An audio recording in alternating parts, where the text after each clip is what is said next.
Добрий вечір всім і вітайте у мене цілого колективу Руського культурного центру у просторіях клубу аматерів Руського культурного центру. Мило mi, že mám to tu čest privitať vás na ešte jednej pratky u matky, kde máme nahodu dneška večer družiť so našima ženami zo Šidu, zo združenja Ženoh Marja. Bardzo milo, že sme prišli do vas, bo sme prvi raz tu. Ďakujeme vám všetkým, že ste nás povolali i da vidite i co mi Šiďani robíme, hej? Jaki sme vredni, jaki sme, eto, da vidite všetko, co robíme.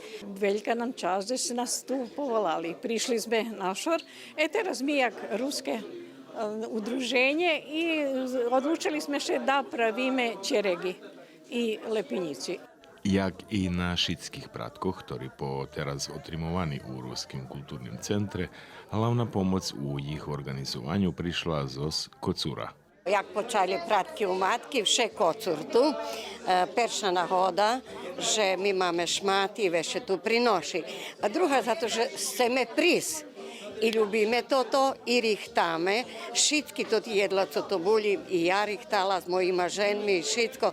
Takže ljubim, že to tu u Novim Sadu, že možu djeci vidjeti i novosadjanje, kotri nje vidzeli, že co to čeregi.